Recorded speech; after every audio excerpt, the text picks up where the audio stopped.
Hello guys, आशा करता हूं आप सब लोग एकदम मजे में होंगे। तो आज हम करेंगे हमारे लीगल मैगजीम्स, क्योंकि जो ऑल इंडिया बार एग्जामिनेशन है उसमें लीगल मैगजीम्स में से भी कुछ क्वेश्चन आते हैं।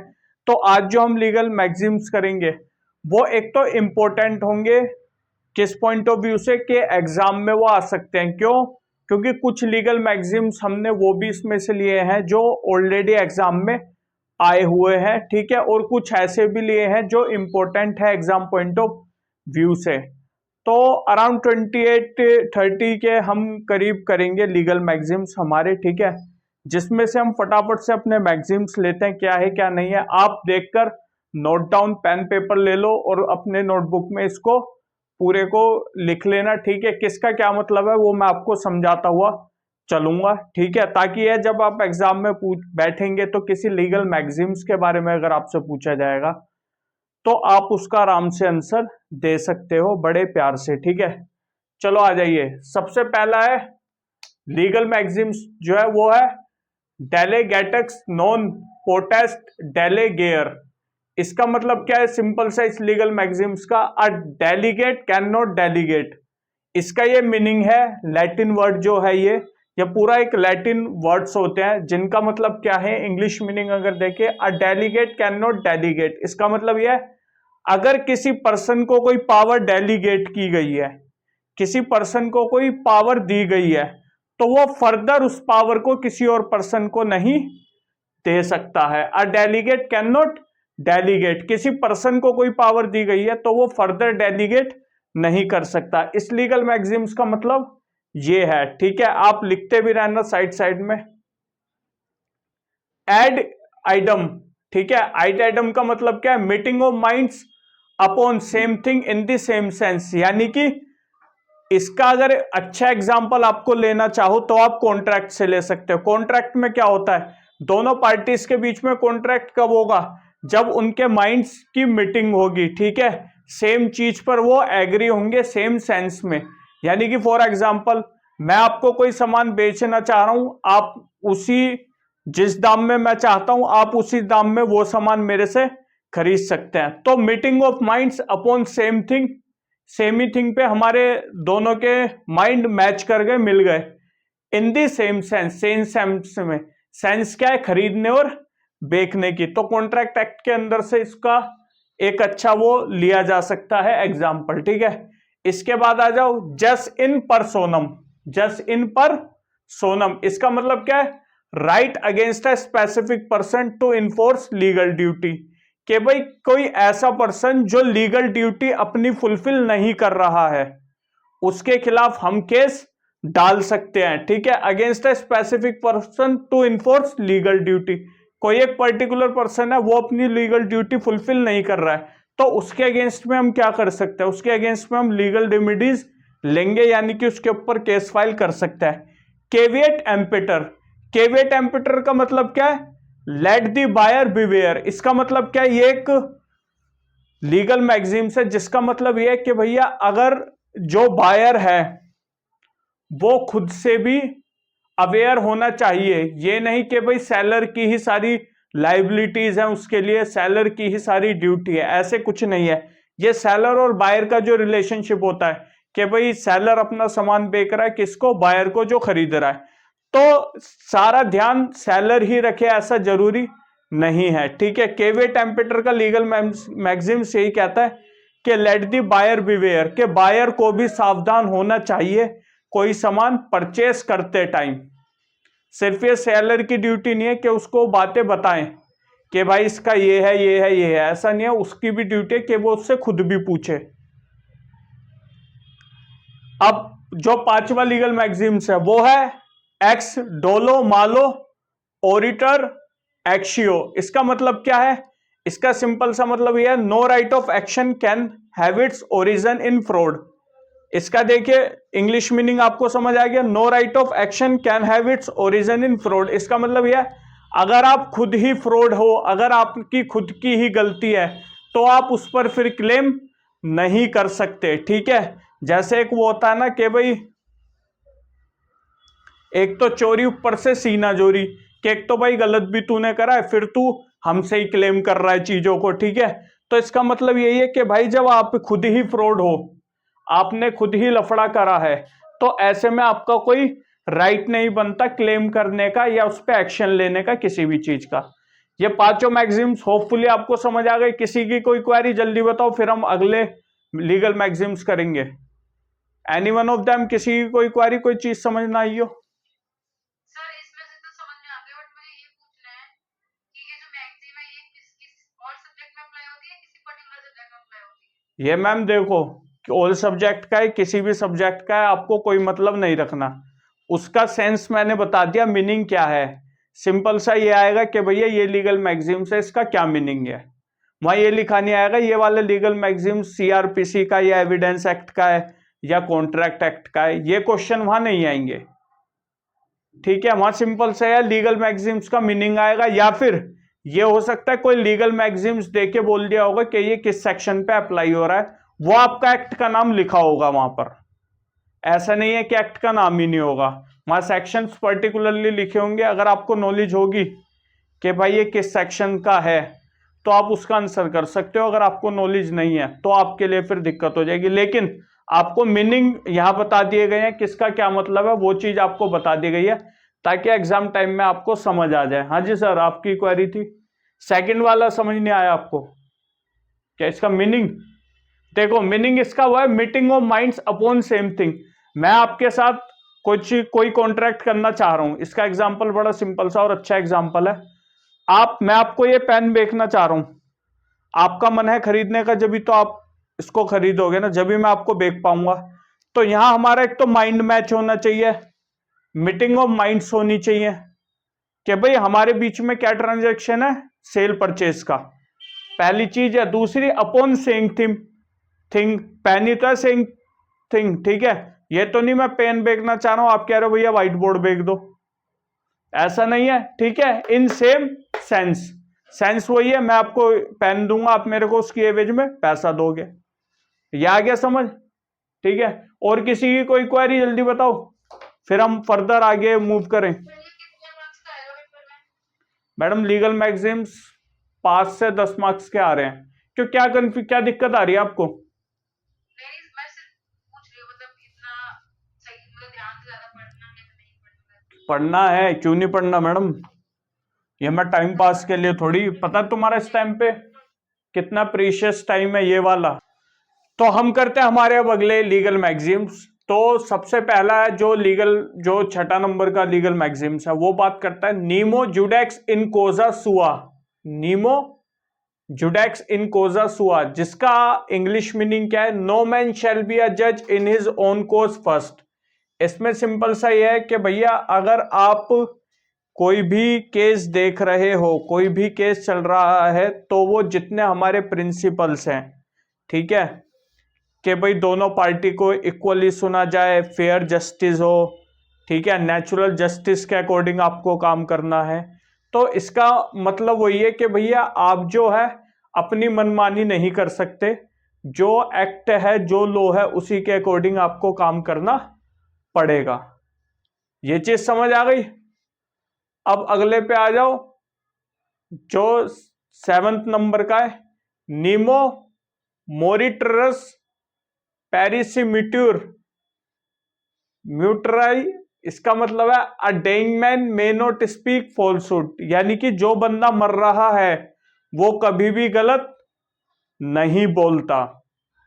जो बंदा मर रहा है कभी भी वो गलत नहीं बोलेगा, ठीक है।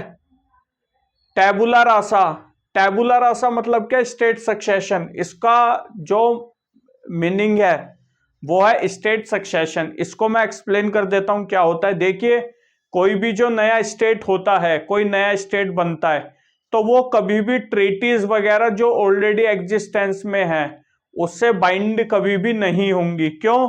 क्योंकि भाई जिस कंडीशन में वो ट्रीटीज बनाई होंगी तब वो स्टेट एग्जिस्टेंस में था ही नहीं। तो अब वो जो स्टेट नया बना है, ठीक है, वो स्टेट जो नया बना है अब उसको अपने अकॉर्डिंग ही उसको काम करना चाहिए। और जो भी पहले से जो वो चलती आ रही हैं ट्रीटीज वगैरह बाकी अदर कंट्रीज से, वो इस पर थोपी ना जाए, इसका मतलब ये है। ठीक है, अब आ जाइए 9 में, de minimis non curat lex, इसका मतलब क्या है? Trifling acts do not constitute offence. Trifling acts क्या होते हैं? देखिए, इसका ट्रिफलिंग एक्ट्स का मतलब यह है कि भैया छोटे मोटे जो मतलब छोटे मोटे एक्ट जो होते हैं, जैसे मान लीजिए किसी को आपने भाई दोस्ती यारी में कुछ बोल दिया, ठीक है, किसी से आपने कुछ कह दिया हंसी मजाक में, तो इसका मतलब ये नहीं है कि मतलब ऐसी कुछ चीजें जो नजरअंदाज की जा सकती हैं। अब जैसे फॉर एग्जांपल एक दोस्त एक को माचिस नहीं दे रहा था, यूपी की घटना है, माचिस नहीं दे रहा था या पता नहीं माचिस उसने छुपा दी थी, तो उसने पुलिस को 100 नंबर पे कॉल करते कि भाई इसके खिलाफ एफआईआर करो। तो ये कोई इतनी बड़ी चीज नहीं है जिसमें हम एफआईआर करें या उसके ऊपर एक्शन ले, तो छोटी मोटी चीज को जो है वो नजरअंदाज कर देना चाहिए। तो trifling acts do not constitute offence, इसका मतलब समझ आ गया। अब आ जाइए रेस इप्सा लोकिटर। रेस इप्सा लोकिटर का मतलब क्या है? Things speak itself true. देखो भाई, कुछ कंडीशंस ऐसी हो जाती हैं, थिंग्स स्पीक इटसेल्फ ट्रू से मतलब हमारा यह है कि कुछ कंडीशंस ऐसी हो जाती है जिसे देखकर हमें खुद समझ आ जाता है कि यार कुछ ना कुछ तो सीन है। अब मैं इसका एग्जांपल देता हूं, एक्सीडेंट है, एक्सीडेंट हुआ, हमने देखा, हमें पता लग गया कहीं ना कहीं यार जिस बंदे ने एक्सीडेंट करा है नेग्लिजेंस उसके पार्ट पे जरूर होगा। एक्यूज ने मतलब जिसने एक्सीडेंट करा है उसके बिहाफ पे कुछ ना कुछ होगी गलती, तभी ये इतना बड़ा वो हुआ है। ठीक है, तो ये क्या हुआ, हमने थिंग्स जो देखी वो खुद ही बता रही हैं कि भाई गाड़ी टूटी हुई है, किसी के ब्लड निकल रहा है, ठीक है, रोड पे शीशे के जो फ्रंट मिरर था उसके टुकड़े पड़े हुए हैं, तो थिंग्स स्पीक इटसेल्फ ट्रू। विस मेजर, VISMAJOR, विस मेजर का मतलब होता है एक्ट ऑफ गॉड। आपने एक्ट ऑफ गॉड के बारे में पढ़ा होगा, टोट के अंदर एक्ट ऑफ गॉड दिया गया है। ठीक है, तो विस मेजर का मतलब होता है एक्ट ऑफ गॉड। ये सारी चीज आपको समझ आ गई? किसी की कोई क्वेरी जल्दी बताइए, एनी वन ऑफ देम। आ गई है सर। मुझे ना बस ये 8वां जो है स्टेट स्टेट सेपरेशन, इसका थोड़ा करने नहीं पड़ा। इसका देखो, स्टेट सक्सेशन का मतलब क्या, जब कोई नया स्टेट बनता है ना, तो इसमें ये मतलब इंटरनेशनल लॉ में ये कहा गया है कि भैया जब कोई नया स्टेट बनेगा, अभी अभी वो नया बना है, अब उसके ऊपर भाई जबरदस्ती आप ट्रीटी, ट्रीटी क्या होता है, जो कंट्रीज के बीच में ट्रीटी वगैरह एग्रीमेंट वगैरह होते हैं, तो एकदम से आप उस पर ना थोपे, ना उसको कंपेल करे कि भाई आपको ये फॉलो करना पड़ेगा। क्यों? क्योंकि अभी वो नई कंट्री है, उसको डेवलप्ड होने में काफी ज्यादा टाइम लगेगा, उस पर अभी से हम रिस्ट्रिक्शंस वगैरह डाल देंगे ट्रीटी के अंदर उसको। ट्रीटी क्या होती है? ट्रीटी यही तो होती है कि भाई कंडीशंस कुछ इंपोज कर देना। ठीक है, तो इसमें यह है कि भैया ट्रीटीज वगैरह ऐसी ना हो कि वो उसमें फंस के रह जाए। आ गया समझ? हाँ भैया आ गया। और किसी और की कोई क्वेरी जल्दी बताओ। 11 दोबारा पूछना। 11 vis major act of God. Act of God मतलब कुछ चीजें ऐसी है जो हमारे हाथ में नहीं है, जैसे आंधी तूफान आ गया, किसी का उसका नुकसान हो गया, किसी को चोट लग गई, तो वो एक्ट ऑफ गॉड के अंदर आएगा, वो नेग्लिजेंस के पार्ट पर नहीं आएगा। फॉर एग्जाम्पल पेड़ है, सही स्थिति में आंधी आई, आंधी से पेड़ टूट के किसी की गाड़ी पे गिर गया, तो ये उसमें फिर ये नहीं बोला जाएगा कि भैया जिसके अंडर में वो आते थे ट्रीज वगैरह या जिसकी लैंड में वो ट्रीज थे ये उसकी गलती है। वो तो अपने प्रिकॉशंस और प्रॉपर केयर कर रहा था, अब वो आंधी इतनी तेज आई, वो एक्ट ऑफ गॉड है। तो एक्ट ऑफ गॉड का मतलब ये होता है कोई ऐसी चीजें जो हमारे हाथ में नहीं है और हो जाए। आ गया समझ?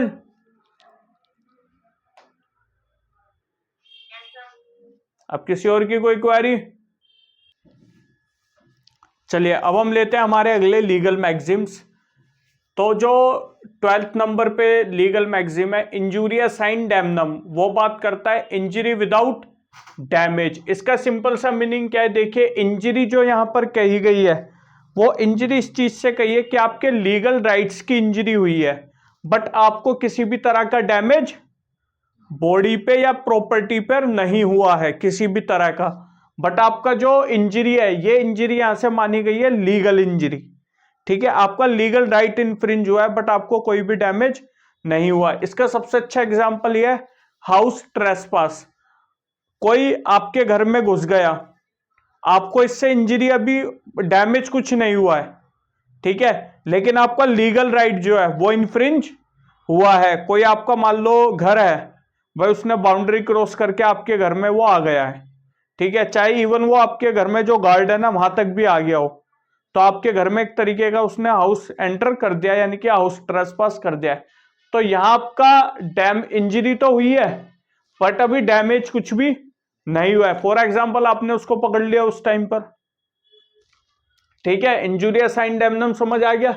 अब आ जाओ locus standi, right to appear in a court और फाइल एन एक्शन। देखो लोकस स्टैंडाई क्या होता है, जिस पर्सन के पास राइट है अपेयर होने का, जिस पर्सन के पास राइट है फाइल करने का कोई भी केस, ठीक है, कोई भी चीज, उसको हम लोकस स्टैंडाई बोलते हैं, ठीक है। फॉर एग्जाम्पल गवर्नमेंट की तरफ से कोई कोर्ट में आकर रिप्रेजेंटेटिव है, ठीक है, वो कोर्ट में आ रहा है, लेकिन कोई पर्सन ऐसा आ रहा है जो रिकॉग्नाइज है ही नहीं गवर्नमेंट की तरफ से, तो वो लोकस स्टैंडाई उसको नहीं बोला जाएगा। यानी कि आपके पास राइट होना चाहिए अपेयर होने का। भाई केस किसी और का चल रहा है, पोच कोई और गया, तो लोकस स्टैंडाई वो पर्सन नहीं है। लेकिन अगर केस मेरा चल रहा है या गवर्नमेंट का चल रहा है और गवर्नमेंट ने मुझे ऑथराइज कर रखा है और मैं जाके अपेयर हो रहा हूं, तो I have a right to appear in a court और फाइल एन एक्शन। भाई मैं गवर्नमेंट की तरफ से अगर अपेयर हो रहा हूं तो मैं गवर्नमेंट की तरफ से कल अगर कोई बात आ जाए, गवर्नमेंट ने मुझे ऑथराइज कर दिया, तो मैं गवर्नमेंट की तरफ से एक्शन भी तो फाइल, एक्शन मतलब यहाँ पे सूट केस से है, केस भी तो फाइल कर सकता हूं। समझ आ गया लोकस स्टैंडाई। अब आ जाओ उबिजस इबी रिमीडियम। उबिजस इबी रिमीडियम, अब देखो रिमीडियम से पहचान आ रही है कहीं ना कहीं ये रेमेडी के बारे में बात कर रहा है। अगर कोई और लीगल मैगजीम्स भी आ जाए ना, आपको कंफ्यूज नहीं होना, उनके मीनिंग कोशिश करनी है इन्हीं सबको सोच के कि यार क्या हो सकता है क्या नहीं हो सकता। जैसे हमने injuria injury, sine damnum, damnum से डैमेज, तो ये आपको थोड़ा सा हिसाब लगाना है, ठीक है। उबिजस इबी रिमीडियम, रिमीडियम मतलब रेमेडी के बारे में बात कर रहा है। ये क्या कह रहा है, ये वाला सिंपल ये कह रहा है वेयर देयर इज राइट, जहां पर राइट है वहां पर रेमेडी भी है। अभी आप वो ये बोलोगे जहां पर राइट है वहां पर रेमेडी भी है, कैसे? अरे भैया सिंपल है, अगर आपका राइट कोई इन्फ्रिंज करेगा, आपके राइट को कोई ब्रीच करेगा, तो आप रेमेडी भी तो लोगे। Where there is a right there is remedy. समझ आ गया ये वाला। अब इसके बाद आ जाओ damnum sine injuria, damage without injury, यानी कि आपको डैमेज तो हुआ है, ठीक है, पर आपका लीगल राइट को किसी भी तरह की दिक्कत नहीं आई है, आपका लीगल राइट इन्फ्रिंज नहीं हुआ है। इस चीज का आप ध्यान रखोगे, ठीक है। यहां पर आपको डैमेज हुआ है लेकिन आपका लीगल राइट इन्फ्रिंज नहीं हुआ है, ठीक है। अब आ जाओ एक्स ग्रेशिया। एक्स ग्रेशिया का मतलब होता है वॉलेंट्री। एक्स ग्रेशिया का क्या मतलब होता है? एक्स ग्रेशिया का मतलब होता है वॉलेंट्री, वो चीज के आप लॉ से बाउंड नहीं हो उस चीज को करने के लिए, लॉ कहता नहीं है आपको, लेकिन आपने खुद की इच्छा से करा है। वॉलेंट्री एक्स ग्रेशिया का मतलब वो होता है। कहीं भी आप एक्स ग्रेशिया वर्ड देखोगे तो समझ जाना कि लॉ द्वारा ये बाउंड नहीं था, इसने खुद की अपनी मर्जी से वो एक्ट किया है, ठीक है। इप्सो फैक्टो, इप्सो फैक्टो का मतलब हो गया डायरेक्ट रिजल्ट। इप्सो फैक्टो का मतलब डायरेक्ट रिजल्ट। इसका सबसे अच्छा एग्जांपल ये लेंगे, सोचिए कोई बच्चे ने जन्म लिया है, मान लीजिए भैया किसी बच्चे ने जन्म लिया है इंडिया में, तो उस बच्चे को इंडियन सिटीजनशिप लेनी चाहिए या नहीं लेनी चाहिए? ये तो क्वेश्चन ही नहीं आना चाहिए। क्यों भैया, जिसने इंडिया में जन्म ले लिया उसको तो राइट हो गया, उसकी तो मेंबरशिप इंडियन है। तो क्या है, डायरेक्ट रिजल्ट का जो सेंस है ना, ये वहां से लगाया गया है। इप्सो फैक्टो का मतलब डायरेक्ट रिजल्ट, यानी कि वो बच्चा जो पैदा हुआ है, पैदा तो वो हुआ है लेकिन उसको और भी चीजें डायरेक्टली मिल गई हैं। तो डायरेक्ट क्या है, डायरेक्ट रिजल्ट में क्या मिला उसको, मेंबरशिप मिल गई है, सारे फंडामेंटल राइट्स मिल गए हैं। ठीक है, सारे सिटीजन ऑफ इंडिया है, उसकी अपनी ड्यूटीज हो गई हैं, सारी फंडामेंटल ड्यूटीज है क्योंकि वो सिटीजन ऑफ इंडिया है।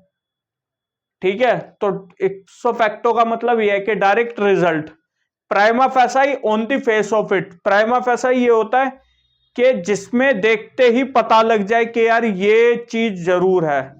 कोर्ट में जरूर ये बात आपने सुनी होगी कि जनाब प्राइमा फेसाई तो लग रहा है इसने ऑफेंस करा है, यानी कि शुरू के फैक्ट एंड सर्कमस्टांसेस को देख के ऐसा लगता है कि इसने कुछ ना कुछ केस करा है। प्राइमा फेसाई मतलब on the face of it, जो देखते ही पता लग जाए यार कुछ तो है गड़बड़, कि जनाब इसको बेल दे दो, इसने नहीं वकील साहब, कुछ ना कुछ है ऐसे एविडेंसेस जिनमें शुरू में ही देख के लग रहा है कि इसने कुछ ना कुछ करा है। On the face of it, ex post facto by subsequent act. ठीक है, ex post facto by subsequent fact, आप ये इसकी जिक्र थोड़ा आप कॉन्स्टिट्यूशन में भी देख सकते हो। देखो सब्सिक्वेंट एक्ट क्या होता है, मान लीजिए मैंने कोई आज ऑफेंस करा और आज ही रात उसकी पनिशमेंट बदल गई। ठीक है, मान लीजिए मैं आज किसी को मारना अपराध नहीं था, मैंने आज किसी को मार दिया और आज ही रात को वो अपराध, मैंने दोपहर मारा, वो आज ही रात को अपराध बन गया, उसको बोलते हैं हम एक्स फैक्टो, यानी कि बाय सब्सिक्वेंट एक्ट। समझ आ गया एक्स फैक्टो। अब आ जाओ पर क्यूरियम। पर क्यूरियम का सिंपल सा वही opinion of the court, opinion of the court के लिए भेजते हैं, तो पर क्यूरियम का लीगल मैक्सिम्स का मतलब है ओपिनियन ऑफ द कोर्ट। चलिए अब आते हैं हम हमारे अगले लीगल मैक्सिम्स पे। सबसे पहला मैक्सिम्स है पर इन क्यूरियम। पर इन क्यूरियम का मतलब है थ्रू लैक ऑफ केयर। इसका सिंपल सा मीनिंग क्या है थ्रू लैक ऑफ केयर का, कि भाई जो भी डिसीजन वगैरह देने हैं वो एज पर लॉ देने हैं, कोई भी केयर ना करते हुए डिसीजन जज साहब को नहीं देने चाहिए। किसी भी तरह का जज साहब अगर डिसीजन कोई दे रहे हैं तो वो पूरी केयर और प्रिकॉशंस अपनाते हुए देने चाहिए, ऐसे ही नहीं कि कोई भी डिसीजन दे दिया कोर्ट ने। ठीक है, पर इन क्यूरियम समझ आ गया। अब आ जाइए एब इनिशियो। एब इनिशियो मतलब फ्रॉम द बिगनिंग। अब यहां पर एक वर्ड और डला होता है, वो क्या होता है, वॉइड एब इनिशियो। ठीक है, कई बार आपने ये वर्ड सुना होगा वॉइड एब इनिशियो। तो वॉइड का मतलब तो यह कि भैया वो पूरी तरीके से चीज खत्म है, वो लीगल ही नहीं है, उसको माना ही नहीं जाएगा वैलिड। और एब इनिशियो मतलब फ्रॉम द बिगिनिंग, यानी कि शुरू से ही उसको वॉइड माना जाएगा, यानी कि शुरू से ही उसको इलीगल माना जाएगा, लीगल माना ही नहीं जाएगा, बिल्कुल खत्म माना जाएगा। तो वॉइड एब इनिशियो, एब इनिशियो का मतलब क्या होता है, फ्रॉम द बिगिनिंग। ठीक है, अब आ जाओ एक्टस नॉन फैसिट रियम नीसी मेन सेट रिया। ठीक है, इसका मतलब क्या है, इसका मतलब यह है an act does not make anyone guilty unless there is a criminal intent, यानी कि इंटेंशन और अ गिल्टी माइंड। देखो भाई सिंपल सी बात है, कोई भी एक्ट अगर आपके द्वारा किया गया है तो वो ऑफेंस नहीं माना जाएगा। ठीक है, क्यों नहीं माना जाएगा वो ऑफेंस, आप उसके लिए क्यों अपराधी नहीं, क्योंकि उसमें आपकी इंटेंशन और आपका गिल्टी माइंड देखा जाएगा। ये हमारे जर्नल एक्सेप्शंस पे ये हम लगा सकते हैं, एक्टस नॉन फैसिट रियम निसी मेन सिट रिया। ठीक है, क्यों, इसमें कह रहा है an act does not make anyone guilty, कोई भी ऐसा एक्ट किसी को अपराधी नहीं बना सकता। कब तक, unless there is a criminal intent और अ गिल्टी माइंड, जब तक भाई गिल्टी माइंड या उसकी इंटेंशन थी नहीं वो ऑफेंस करने की, तो उसको अपराधी नहीं माना जाएगा, यानी कि वो जर्नल एक्सेप्शंस में आ जाएगा। आईपीसी और बीएनएस के। ठीक है, अब आ जाइए 24th वाले पे, लीगल मैक्सिम जो 24वां है हमारा। इग्नोरेशिया फेसिट एक्सिव सेट, इग्नोरेशिया जूरिस नॉन एक्सिव सेट, एक्सक्यू सेट। ठीक है, एक बार फिर पढ़ देता हूं मैं। इग्नोरेशिया फेसिट एक्सक्यू सेट, इग्नोरेशिया जूरिस नॉन एक्सक्यू सेट, यानी कि ignorance of fact is an excuse but ignorance of law is no excuse. देखो भाई, सिंपल सी चीज मैं बता देता हूं। इग्नोरेंस ऑफ फैक्ट, किसी फैक्ट की इग्नोरेंस हो गई वो चल जाएगी, लेकिन आप ये बोल दो इग्नोरेंस ऑफ लॉ है, वो कोई एक्सक्यूज नहीं है। ये भी हमने लीगल मैक्सिम्स पढ़ा था हमारे किसमें, हमारे किसमें बताओ, पता है किसी को? ये वाला लीगल मैक्सिम्स हमने कहां पढ़ा था? ये वाला लॉ हमने किसमें पढ़ा था? जनरल एक्सेप्शंस में। ठीक है, उसमें यह था कि भैया अगर आप कोई फैक्ट इग्नोर कर दोगे तो चल जाएगा, लेकिन आप ये नहीं कह सकते मेरे को तो पता ही नहीं था ऐसा करना ऑफेंस है। फॉर एग्जाम्पल, मर्डर करना ऑफेंस है। आपने किसका मर्डर कर दिया, पुलिस आई आपको पकड़ के कोर्ट ले गई, कोर्ट में जब आप गए आपने बोल दिया अच्छा मर्डर करना ऑफेंस है जी, मेरे को तो पता ही नहीं था। नहीं, वहां पर आप नहीं बच सकते, क्योंकि इग्नोरेंस ऑफ फैक्ट का कोई एक्सक्यूज नहीं चलेगा। हाँ, और इग्नोरेंस ऑफ लॉ का कोई भी एक्सक्यूज नहीं चलेगा, बट इग्नोरेंस ऑफ फैक्ट का एक्सक्यूज चल जाएगा, टेंशन फ्री, कोई भी दिक्कत नहीं है। अब आ जाइए audi alteram partem. Audi alteram partem क्या है? Listen to the other side. Meaning से ही पता लग रहा है, इसका सिंपल सा मीनिंग का मतलब यह है कि भैया अगर किसी पर्सन ने कोई, ठीक है, ऑफेंस करा है या कुछ भी करा है, तो ऐसा नहीं है कि एक साइड की सुनकर कोर्ट डिसीजन दे दे। कोर्ट को ओडी अल्ट्रम पार्टम का रूल फॉलो करना पड़ेगा, यानी कि अदर साइड की भी सुननी पड़ेगी। एक साइड की सुन के ही डिसीजन कोर्ट नहीं दे सकता है। ठीक है, ये वाला समझ आ गया ओडी अल्ट्रम पार्टम? किसी की कोई क्वेरी, कोई चीज ना समझ आई है इसमें, जल्दी से बताओ।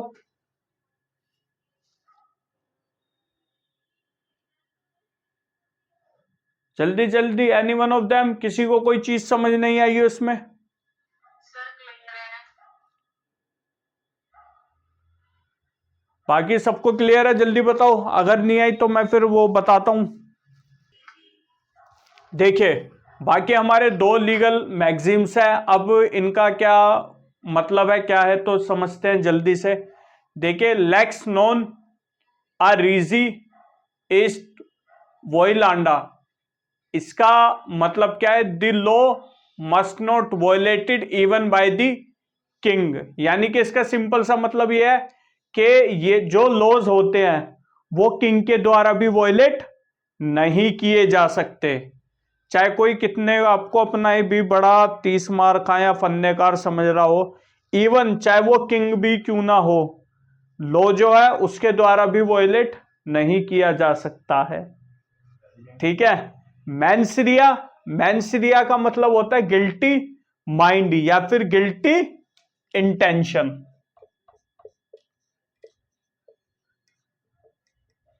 यानी कि आपकी इंटेंशन या जो आपका माइंड में चल रहा है वो कुछ गलत करने का चल रहा था, कुछ गलत इलीगल एक्ट करने का काम दिमाग में बात चल रही थी, तो मैंसरिया का गिल्टी माइंड और इंटेंशन। तो होपफुली मेरे हिसाब से भाई यही सारी चीजें आपके एग्जाम्स में आ सकती है। जो इंपॉर्टेंट एमसी वो थे हमारे आपके लीगल मैगजीम्स, वो सारे मैगजीम्स हमने यहाँ पर आपको बता दिए।